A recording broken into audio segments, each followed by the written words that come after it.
Welcome, everybody, and welcome to Meredith Toth, who has agreed to come and provide us with some great information on providing quality feedback to learners. It's an open discussion, and we're going to be sharing ideas around how to provide meaningful feedback across various types of activities and formats, whether it's online, hybrid, or face to face. And there will be questions like, how do we define the quality of feedback? What does that mean? What do we call meaningful feedback? How are people viewing that feedback as relevant for themselves? And then what are some of the challenges then, when we provide feedback? How is it received? Is it constructive? Is it debilitating? Sometimes it's too much. What is the frequency of that? So, all those kind of nuances, we will have conversations around that because it tends to be one of the most important component of our instruction. So how do we handle this? And so thank you, Meredith, for coming. She's our associate dean here, leading the Teaching and Learning Innovations digital learning team, and is carrying out this mission of excellence and access and impact through these different kinds of instructional practices. So she continues to collaborate with faculty members. Her office actually helps us in designing in our courses and so forth. We all have had an opportunity of working with many of those instructional designers. So thank you for that. And we are so thrilled to have you today. So just take it away, Meredith. Thank you, Sarup and Betty. Um, so a couple things before we get started. One is for people who have joined just an hour previously that I host, this is not going to be me providing solutions that you may be looking for. I always structure these as a conversation among colleagues. In part because as our team sits at the hub of a lot of amazing learning design that happens in the college, and there are so many different programs we work with. And one of the things that provides us the opportunity to do is to see interesting things that are happening over here that might be of interest to a group over here, or hear a question from somebody here that might be something that we can adapt, not adopt, but like adapt and customize and tailor for another program. And so this is truly about the conversation among all of us as colleagues. We have a handful of people from our design and learning team, Office of Design and Learning, OODLE, if you've heard the acronym, that are dropping in because, of course, I extended the invitation to them as well, and they see a lot of this too. So please just know in advance that I practice extremely good wait time and are just going to leave it really open for all of us to talk. I have some questions laid out to just help us think through some interesting topics today. The second thing that I just want to say before we dive into things is that today's topic, in terms of providing quality feedback to learners, we focus a lot on learners, right? That's a key component, primary component of the mission of an institution of higher education is our learners, both at ASU and the academic enterprise. What, if you want to get jargony or technical terms, we continue to call students, and then in what ASU calls the learning enterprise, which is our non-credit space, where we refer to people as learners. And in both these places, right, we're very focused on the continued growth and development intellectually and in terms of application of our learner community. I just want to acknowledge before we start that certainly that is a key component for all of us as people oriented around supporting the learning of people, right? For our team that is working mostly with all of you as faculty colleagues, and in that way, working as partners in course and learning experience design and providing feedback to you about the development of materials as we progress. And then certainly for you all, providing feedback to learners as they progress, which has, I think, shifted over time as we think about that. But that takes time and effort. And I just want to say right at the outset that I hope one of the things we'll talk about today is time. But I hope that people in very uncertain and somewhat turbulent time are taking care of themselves as well, right? That yes, we're going to talk a lot about learners today, but that all of you as colleagues are a really, really important part of that. And that in order to do the work that we do for our learners, we need to take care of ourselves. And so I just want to say thank you in advance. And also, please take time for yourselves, take care of yourselves. And if, as you're going through the amazing work that you do, we can be of support and assistance. Our team is here. I'm here. Betty and Sarup are here. They're amazing colleagues in our college ready to support in lots of different ways. So please never hesitate to ask because that is our role and our service as well. So um, just to get us started then for the conversation, for the meat of what we want to talk about today, I titled the topic Providing Quality Feedback to Learners. This came to us. We like to try to be really responsive to the kinds of questions and inquiries that we're hearing from people. And as we have shifted as a college, a lot of our college's enrollment is online. We are not here to talk about online today. I am going to acknowledge that as we shift, and we've been going through this for 15 years, it's a different kind of engagement when we're not meeting face to face, right? Even today, our team's engagement, my team's engagement, by day-to-day engagement, a lot of it's on Zoom, a lot of it's on email, a lot of it's on Slack. And less of it is in person and synchronous in the same ways that we used to think about feedback and engagement and communication and in-person classes. That's certainly still really, really important. I want to make sure that we're talking about that as well.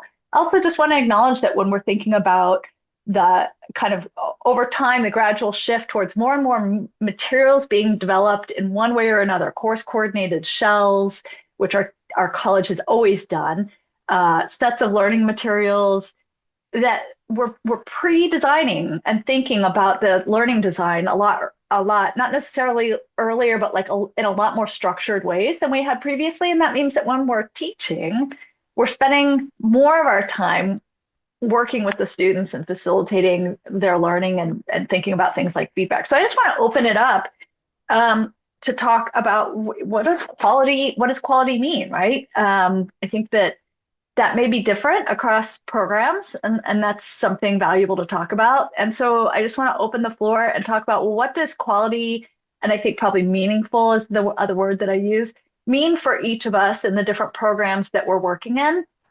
And if, as you respond, you wouldn't mind introducing yourself and the program that you primarily teach in, I think that's very helpful for colleagues who may not have met us previously. I'm just going to open that up for a discussion first about the topic name and how we're defining that term and how we're operationalizing or thinking about that in our context. I can kick it off, Meredith. Thanks, Carrie. Hey everyone, I'm Liz Frias. I work in our graduate educator preparation programs, those that have a bachelor's, they're seeking certification, or sometimes just their master's. This is something we've been talking about this year in our grad programs because we are now 100% online. And Wendy Oakes made a very profound observation saying that feedback is often the only contact we have with our students because a lot of them do enjoy, they're working adults, most of them are in the classroom teaching as the teacher of record. So in thinking about, we really worked, we're really thinking about what does it mean to provide quality feedback to our students, because we also too know that they're all, they're working, they're learning at the same time and not to overwhelm them. So and it's not 100% right, but we did create like a self-reflection rubric for us to kind of think about how we're tailoring our feedback. And I would say when I think about quality, it's meaningful to the student. So it's something tailored to their response. One of the things that we think about, we want to be mindful of is just like canned responses over and over again, like pointing something out specifically if it's in their paper or if it's in the video that they submitted for their teaching, but also to the timeliness. I think that's extremely important, especially since our students have assignments that build one upon another. Hi, I'm Carrie Pennington, undergraduate elementary education. When I think about it, much like is it Elizabeth or Liz? I can't remember what you said. I'm Liz. sorry. Liz, sorry. Only Just Elizabeth if I'm in trouble. Then I get really nervous. right. I have that too with my mom, Carrie Ann, and ooh, sorry. When I think about it, and what makes quality feedback for my students, I really do think about we want to be positive, we want to build, we want to strengthen them, and that's one component of it. But we also want to grow them. So anytime I'm leaving feedback for a student, I want to make sure that it's intentional and supporting them.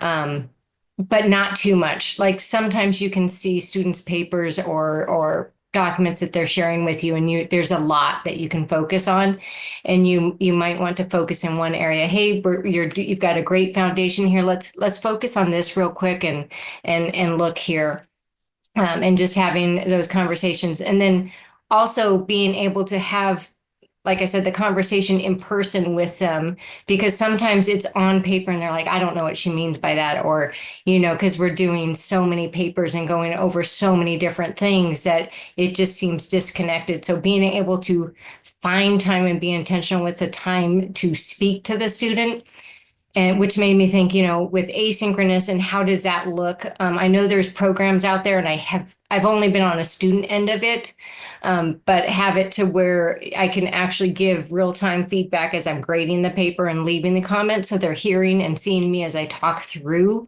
what I'm doing. In the same breath that I'm saying that, I also know being a student is like, oh my gosh, I have to go back and listen to 3 minutes of my professor tell me something. I do not have 3 minutes. So I don't know the perfect answer, but I know that giving feedback and building them up and supporting them is always better than not. I'm Steve Salick, and I am in the Learning Design and Technologies program here at the college. Our program is completely online. And I want to preface my comments by saying last year in the fall semester, we got rid of grading. So there is no more point values. There are no more letter grades. We've been crafting the program over the past 3 years or so to be reflective of what our students will experience in professional practice. So when they submit an assignment, it receives one of three rankings, I guess, if you will. It either meets specifications, it needs minor revisions, or it requires, and the language is quite intentional, it requires major revisions. And to that end, one of the qualities I would say that feedback has to have, because of our grading model, and actually always, is that feedback has to be actionable. It's nice to call out comments and say you did this wrong and you did that wrong, but you also need to provide actionable comments that the students can follow up on. One of the criticisms we frequently hear is, oh, they never read the feedback. And toward that end, one of the things we're doing now when we mark an assignment as needs minor revisions, the student can revise it and turn it in, is it depends on the instructor. The student can either revise the assignment and turn it back in by a specified date.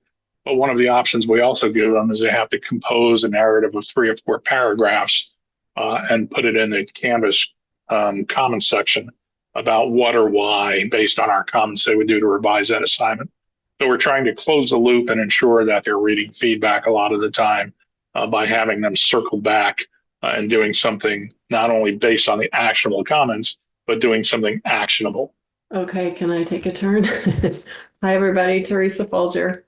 Meredith, great topic. Thank you for doing this for us. And I appreciate your position on how to facilitate this. I just want to share a couple things that I've been playing with this semester, because if you know me, you know that I like to tinker. I inherited a course that I didn't create, which is unusual. I like to create courses, so I got a course that was actually 2 courses, and both of them are designed this way, with very big projects. One has a 5-activity sequence of assignments. Before they get to the end of it, it's 5 actual assignments. And each assignment is a precursor to the next, right? So it's definitely linear and it definitely builds. And as I was grading the first assignment, which was kind of complicated and not all of them did well enough to my liking for me to say, yeah, go on to part 2. I decided, and Steve, I'd been aware of what Steve was doing in his program and kind of watching and listening and reading a little bit also. I decided I was going to sort of move the needle towards standard-based or mastery learning. So I started creating these feedback comments. I'd give them a 0. If it wasn't quite there, I'd give them a 0. And I'd tell them what I saw and say, I don't know if you want me to grade this now or not. Here's the things that I think need to be improved in order for you to perform really well on this assignment and do well on the next 4 assignments.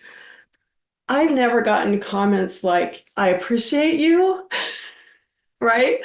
I mean, I've had students say nice things, but literally, I appreciate you. I've seen over and over again. One of the ways that I've given the feedback is through screencasting, where I look like I am right now, the real me. I open Loom, I use Loom because I love it. And I just talk to them like I'm talking to you right now. And they listen to them, they watch them, and they do all the things. And I point and touch and move around and show them what they did and talk to them as if they were really there. They love it. So anyway, something to share there. The other thing that I've been playing with is I had a doc student who did a dissertation on priming. I won't describe her whole study, but the idea of priming is to sort of subliminally push somebody in the right direction behaviorally, right? So I've been playing with how to end those kind of comments that where an assignment builds on the next. I'll end the comment with a little tip or a trick or something to think about related to the next assignment and possibly how this assignment relates or will help them in the next assignment. And I think they're reading them, which is yay, right? So priming, I'm still playing, still trying to figure out how to write those priming comments in ways that feel helpful and not authoritative or instructive or directional, but just like, here's an idea, here's a gift, see what you can do with it. So I don't want to assume that people who have their videos off today don't want to jump in. So I'm going to just wait a minute in case anybody else has comments before we kind of move things forward. Any other? I can jump in if I can share as well, if that's okay, Meredith, as I've already. Please. Oh yeah, go ahead, Heather, please. Absolutely. Just jumping in, Heather Villarreal, I move between either our undergrad or grad, currently in grad ed prep. And just thinking about high quality feedback. I think it's a super exciting time to really be having this conversation. I just want to give a shout out to Stephen because I went to the university's AI community of practice and he shared, I think it was maybe a week or 2 ago, about some really exciting and innovative ways in which he's leveraging technology and AI and the ways in which we're really looking at those capabilities, both for providing high quality feedback, even with the use of AI, but what is like that human oversight element to that so that it ensures really like the deeper learning and the personalization of all of those aspects. But how do we do that? And so I left that very inspired. And so I wanted to give that piece. And I constantly go back to the notes of some of the really innovative things that Stephen's doing and hoping to look to explore further ways that we can start to integrate more into ed prep as well. So thank you. I don't even remember that event. I'll just pick up where Teresa left off, I guess, and I'll demonstrate something to speak to Heather's point. Teresa mentioned the structure of the course she inherited. And in the learning design program, almost all of our courses are like that. Most courses, it's not atypical to have an assignment to every single module. So that's 7 assignments for a 7.5-week course. And they do build on each other. So for example, the culminating activity might be to create an e-learning module, but along the way, they might have to master graphics manipulation, or they might have to do audio or soundtrack or something like that. And then they finally put all that stuff together in the end. And because of that, a lot of our stuff is grading intensive. We have a lot of stuff that needs extensive feedback for a student. It's not unusual for an instructor to give 3, 4, 5 paragraphs of feedback to a student. And as you might imagine, writing all that feedback is fairly time consuming. And we started thinking about how we could ease that burden on our co-instructors, because they're all working full-time people, how we could ease that burden on our co-instructors, how we could increase consistency of feedback across the entire program and across all sections in a course, and how we could ultimately save some time doing it. And part of this was a growth out of rewriting our rubrics. Once we shifted to the mastery program, we started rebalancing all our rubrics so they were based on meet specifications, minor, major revisions needed. And what came out of that work of rebalancing those rubrics were these feedback tools, which are literally evolving on a week-by-week basis at this point. So let me share one of those. This is kind of what those tools look like. These are accessible to all of our co-instructors through the that invisible module we have in Canvas. I just put links to them in there for our co-instructors. So each one of these accordions you see is linked to one of the grading criteria in the rubric. And then each of these competency statements, or whatever you want to call them here, these are all based on the criteria in the rubric. And our co-instructors can go, oh, you did that pretty well. You did that pretty well. That needs a little bit of improvement. And then they can go to the next one and say, oh, that's good, but that needs a little improvement. And then towards the end of the rubric here, one of the things, since this is mastery based, is did they meet the deadline for the assignment, as learning designers have to do. And then finally, oh, let's say I want a minor revision in a few days. By default, it's 72 hours. And then they can go in here and take this assignment feedback, and they can customize it and add their student's name to it. They can edit it a little bit, and then they just hit the copy button, and they can paste that directly into the Canvas gradebook. So far, and Abdullah is out there. He's one of the instructors on our program. He may want to comment on this. But so far, we feel as though these tools, when it comes to writing this feedback, are saving us about 60% of the time it would take to normally write this feedback from scratch. And what's nice about them, of course, is they are promoting more consistent feedback. Abdullah, you got any thoughts? Yeah, okay, there you go.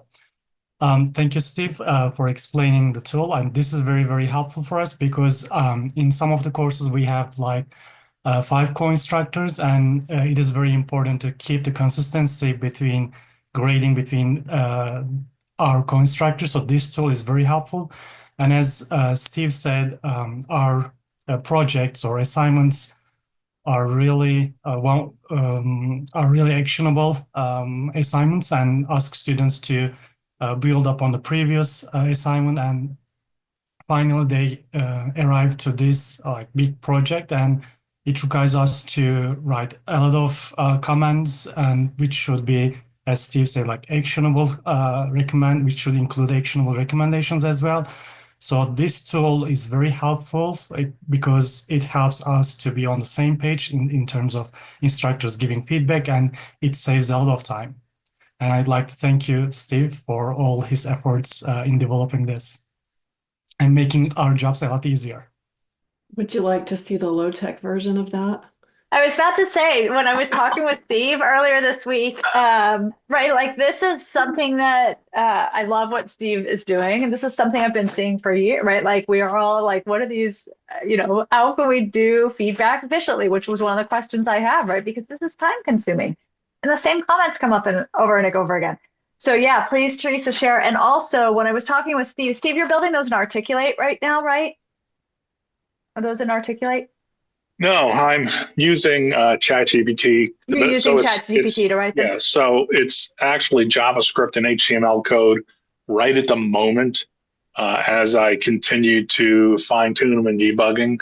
Though the actual tool is living on my personal web server because you can't put stuff with JavaScript inside of Canvas. Okay. But once I'm satisfied that they're functioning exactly the way I want them to, I will get together with Sean and have them move to the college's AWS space. Yeah.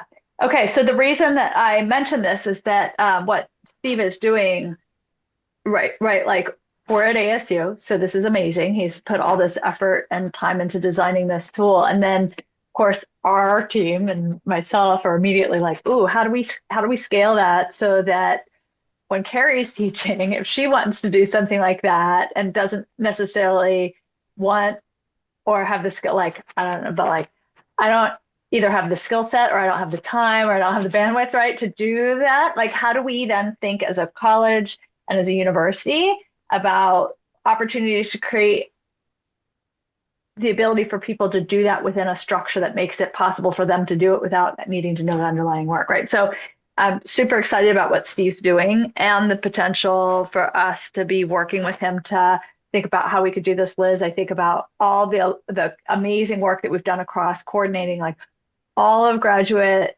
educator preparation and the way that people are thinking about this, especially with a competency-based model, and how to increase the ability of our faculty to provide feedback that is detailed and meaningful and can still be tailored and customized. Because like we hear all this amazing feedback, and there was a study done a while ago about like just putting the student's name in there, right? Like referencing the title of their project. How can we tailor this to help students understand that we really did look at your stuff and balance that with the faculty workload of providing this personalized, detailed feedback for every student in your courses, right? So exciting about the opportunity for where we can go with that. Steve probably already has, oh, like, Meredith, I'm already doing that. But So I've actually built these tools with you in mind. thank you. I don't build anything without thinking about Meredith. And I'm getting pretty close to the point where I'm going to be able to port them into a chatbot.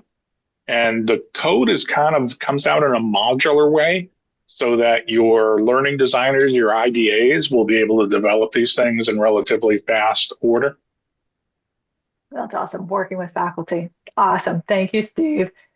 Yeah, I mean, this is ASU, right? Like, and I'm an all in kind of person, right? Like, we love being, as I mentioned at the beginning, sitting at the hub and thinking about how can this amazing thing this one group or one individual is doing over here be of use or benefit to another group, whether in our college, which is big and hard to connect with people sometimes, and certainly across ASU. So thank you, Steve, and I look forward to that. And then Teresa, if you want to share what you're doing, I think that that's also important for people to see the kind of near goal and the stretch goal, if you will. Yeah. Everybody needs a Steve, for sure. I appreciate you, Steve. Inspiration. But I don't know how to program and I don't know how to do the stuff that Steve does know how to do, but I know how to run a Google Doc. And I recently learned about tabs. And so this is one master document that I utilize for all of my teaching as of one semester ago. So I have a tab. So if you don't know that, you could just click plus and it creates like a new sheet. And you can bop around between tabs. So I have both courses that I'm teaching right now in a tab. And then I created headers for each assignment and then subheaders for different grading comments that I might utilize. I have used ChatGPT to create most of my comments as templates, right? So this is a educator portfolio. Literally, it's like they need to add 3 things to their portfolio. They need to update their resume. I don't know what to say to them. And so I got into ChatGPT and I said, here's the assignment criteria. Here's the rubric on how I'm supposed to grade it. Can you write me a comment that's 1 sentence long, telling them they met all the criteria.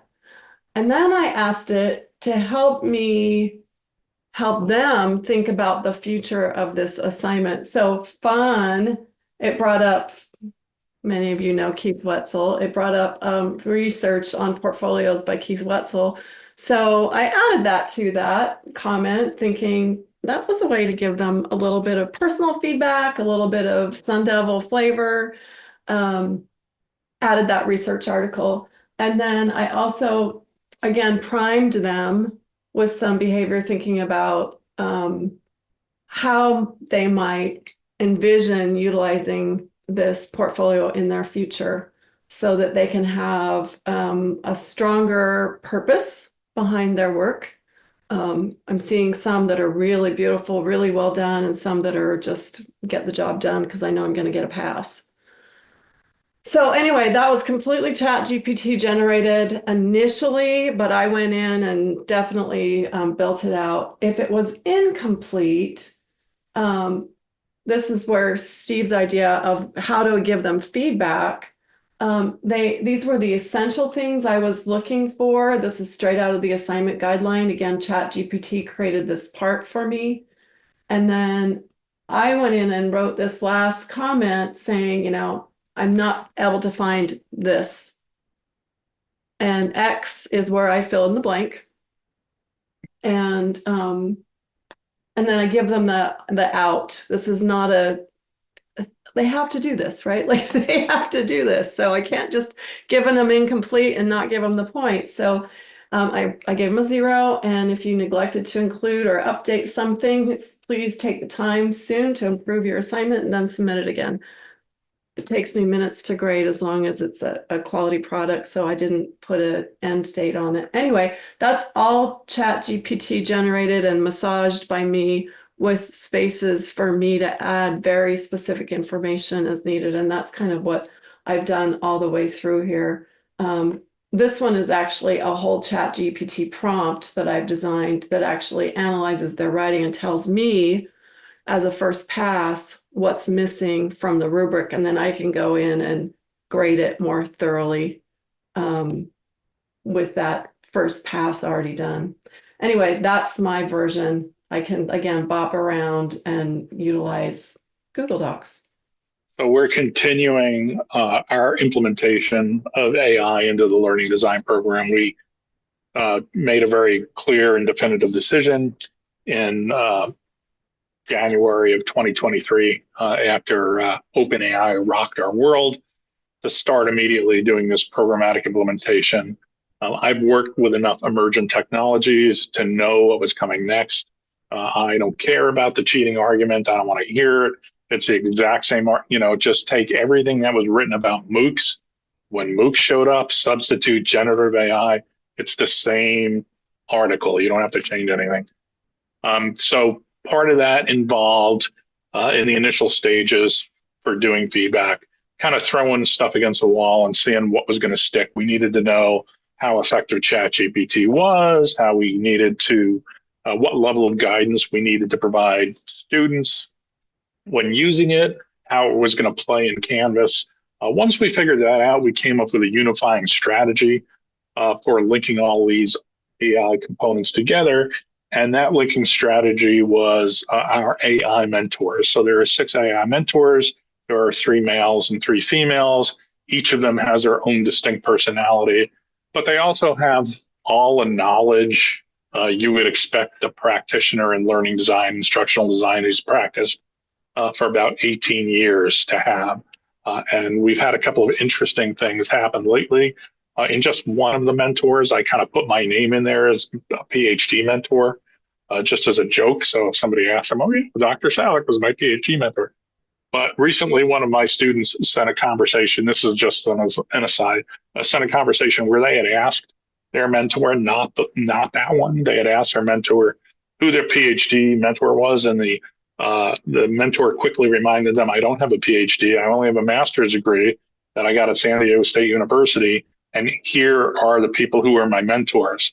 And so I looked at the names and I'm like, oh, great, I made up names.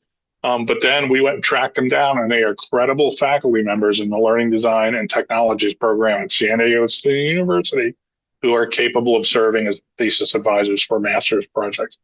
So really just kind of interesting things about what the mentors provide. To that point, one of the other things we're doing to provide feedback to our students is, one moment, yeah, there we go. One of the other things we're doing to provide feedback to our students is providing them, can you see the minty green box? Can I have a yes or no?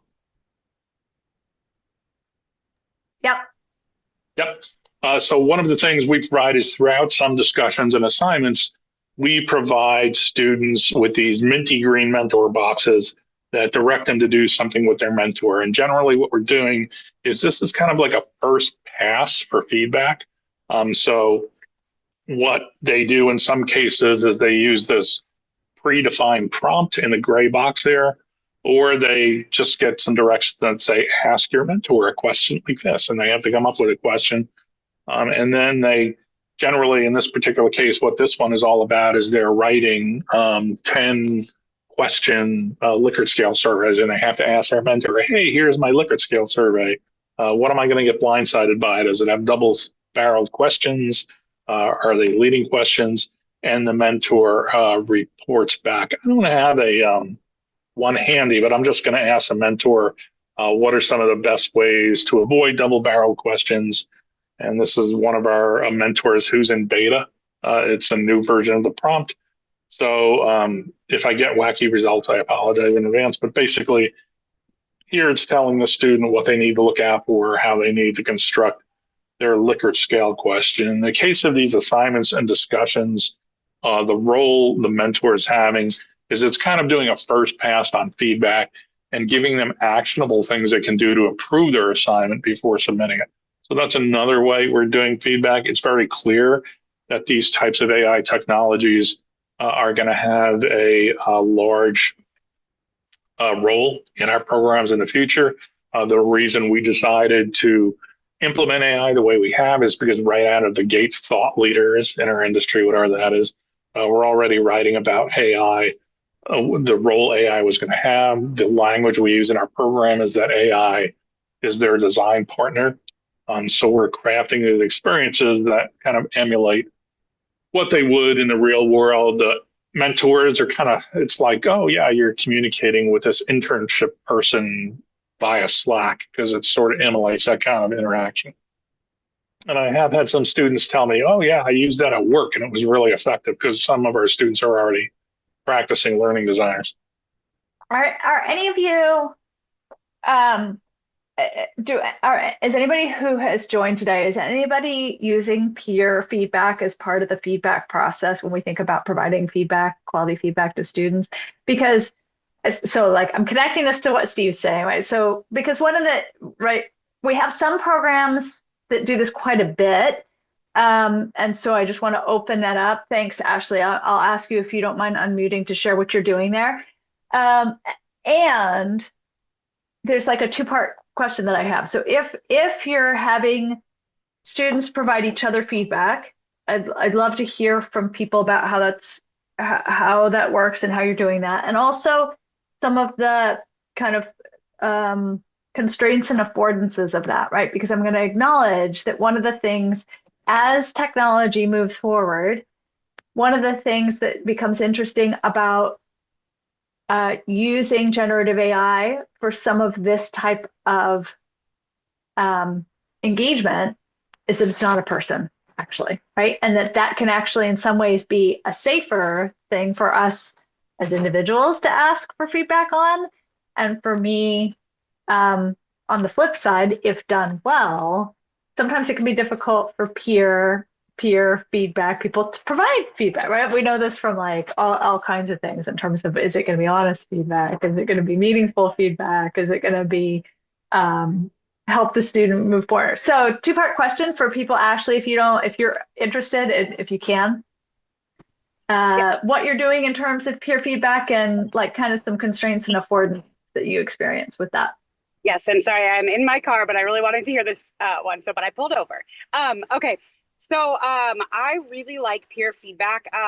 One of the things, though, is that I've learned over the years, like how structured it has to be in order for it to be valuable. Because if I just sort of leave it open-ended, then I wasn't getting, it wasn't valuable or purposeful, and I didn't even know if they were actually watching each other's presentations. So one of the classes that I feel like is the most successful in this is one where they give a final presentation in LSE 401 on a component of diversity, and they have to pick like a specific audience that they would present it to and a very specific topic. And so they might be teaching about like autism for high school students, and the audience would be like the parents and siblings, something like that. So anyway, so the process for doing the feedback is they have a checklist that they need to go through, and they actually have to cite evidence that supports their feedback. So things that they found like valuable as new information, what quote or what slide it came from, and then also areas where they had like an element of confusion or wanted to know more. And so they're required to ask a certain amount of questions. They're also required to provide the peer with a resource that will either help them make their presentation better, like if it's really word heavy or something, or that will give them more information on the topic. So they actually have to dive deeper into the topic as well. But then the thing I think makes it really valuable is not only do they like the peer has like gets the feedback, but they actually have to respond to it, and they have to like quote and cite their peers and what they said to them, and like give further information, talk about like their response to it. So it's not perfect, but I've tweaked it a lot over the years. And I also try and provide some sample statements so that they understand the level of depth we're looking for. And if they do it, there's kind of no way to get around giving good feedback if they follow the rubric. And the peers really have stated they find so much value in like hearing from their peers. And because like everyone's so diverse, like peers will often pick up on things that, you know, I've been embedded in that world for a long time. So I might not be confused by an acronym or something. I might not notice that, but another student will. So is that kind of what you wanted to know? Hi, Meredith. May I go? This is Abdullah Yes, again. please, Abdullah. Yeah, in our program, in an LDT program, in a couple of courses, we look at the peer feedback in a different way. So far, we began to notice that discussion forums kind of feel dry, and students participate in discussion forums for the sake of participating and getting graded for that. So what we do in a couple of courses now is ask students to provide peer feedback on the first draft of their peers' work using discussion forums. We provide the clear criteria for them, asking them to focus on specific parts of the assignment, and we would like them to, of course, provide constructive feedback. And students then use those feedback to improve their first draft of their assignment, and then submit an improved version as the final version of their assignment. So far, we can see that it's been working well. Students have been very friendly and very constructive to each other. We didn't see any conflicts or any issues so far. Hopefully, we won't see in the future as well.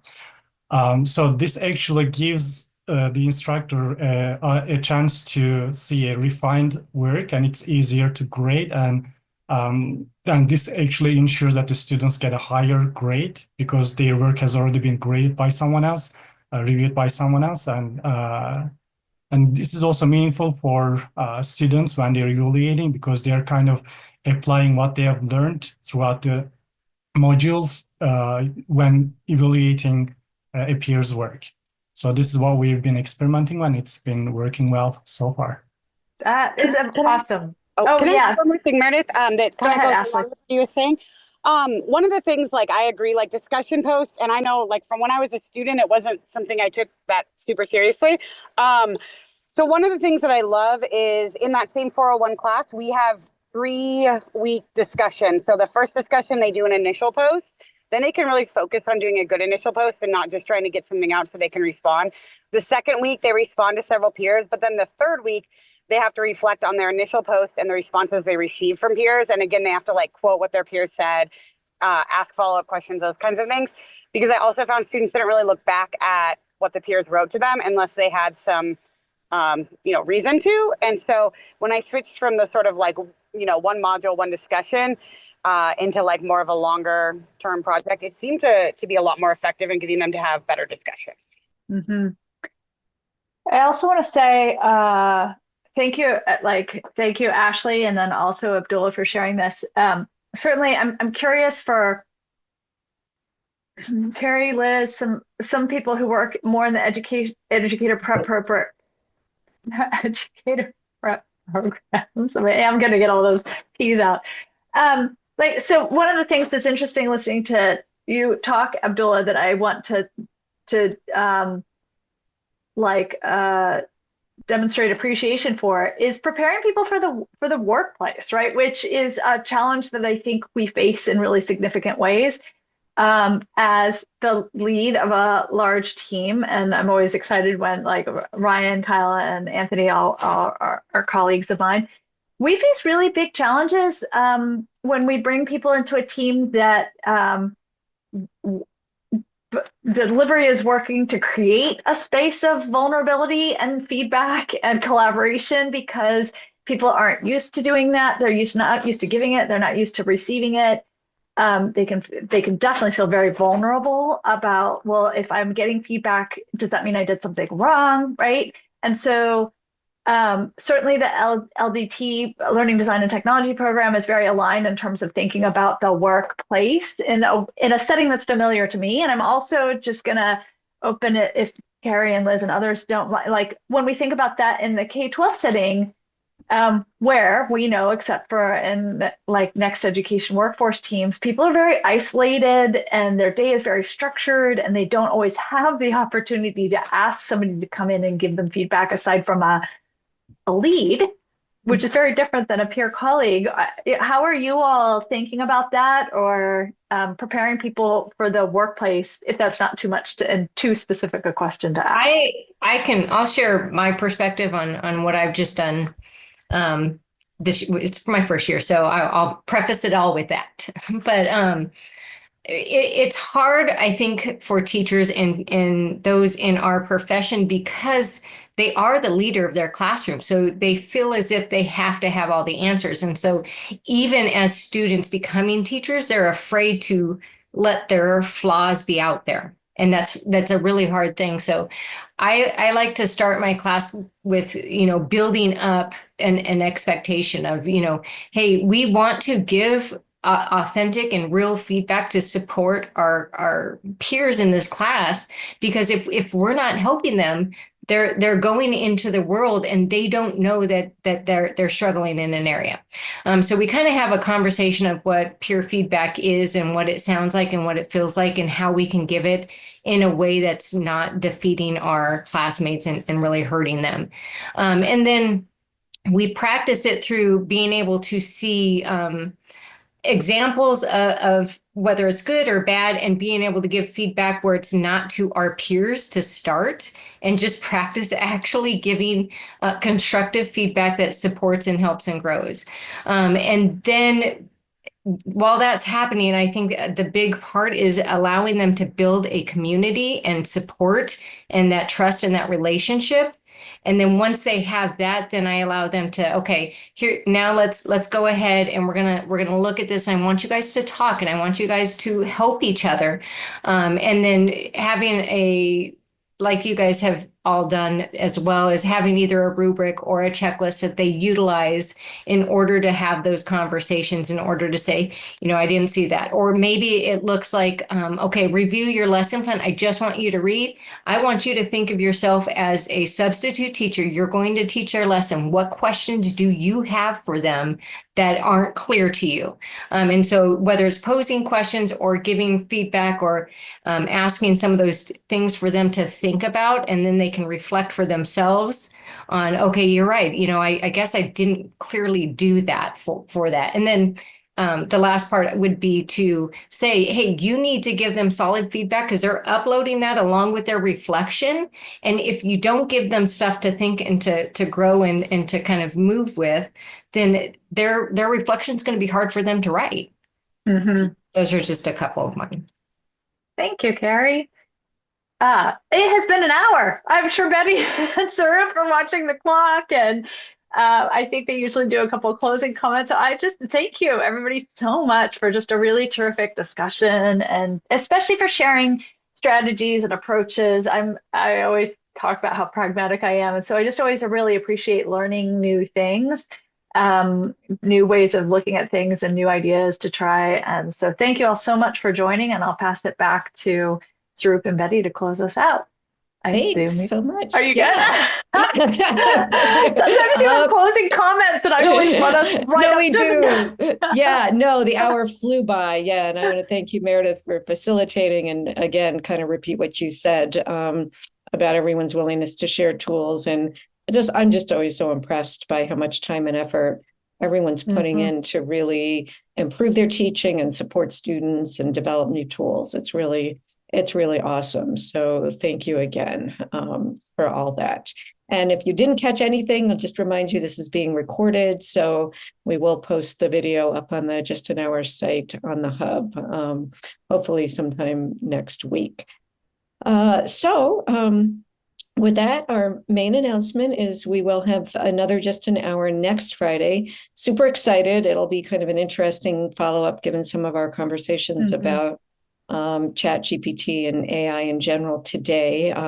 Janelle White Taylor has organized a fabulous set of really quick lightning talks by folks who are doing all sorts of interesting things with AI. You can look at, again, the Hub's page for Just an Hour to get a sense of what the topics are going to be. And it'll be a little bit of a different kind of format for us for Just an Hour. And I think it'll be a really nice change of pace. So I'm really looking forward to that. And I hope many of you have time in your schedules to join us again next Friday at noon.